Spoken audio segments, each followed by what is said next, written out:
presented by Public Music Mathli। प्रेम से बोलिए सरस्वती मैया की।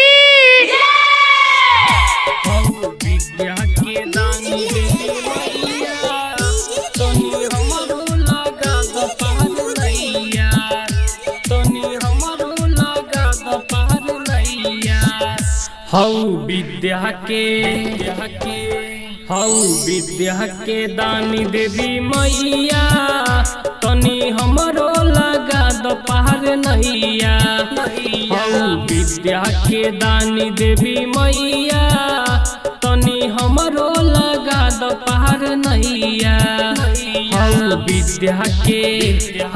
विद्या के दानी देवी मैया तनी हमरो लगा दो पहाड़ नैया। विद्या के दानी देवी मैया तनी हमरो लगा दो पहाड़ नैया। प्रेम से बोलिए सरस्वती मैया की। तनी हमरो लगा दो पहाड़ नैया।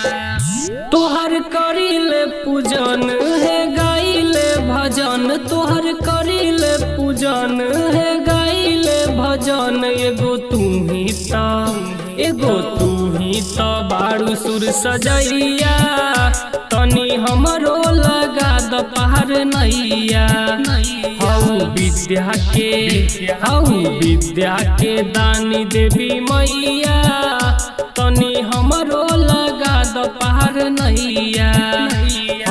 विद्या के दानी देवी मैया तनी हमरो लगा दो पहाड़ नैया। प्रेम से बोलिए सरस्वती मैया की। तनी हमरो लगा दो पहाड़ नैया। विद्या के दाता है सरस्वती माता, विद्या के दाता है सरस्वती माता। तोरा बिना ना दोसर खेबैया तनी हमरो लगा दो पहाड़ नैया। विद्या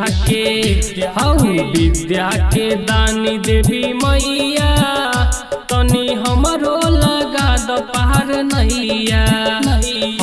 विद्या के दानी देवी मैया तनी हमरो लगा दो पहाड़ नैया। प्रेम से बोलिए सरस्वती मैया की।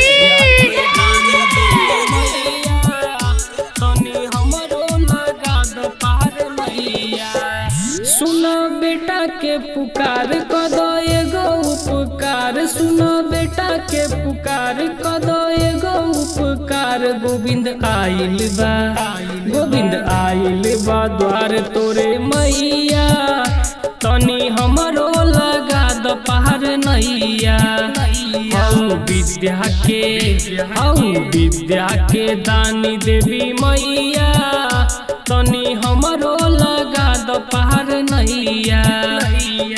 विद्या के दानी देवी मैया तनी हमरो लगा दो पहाड़ नैया। पब्लिक म्यूजिक रिकॉर्डिंग स्टूडियो मरवारा चौक सिंघिया समस्तीपुर।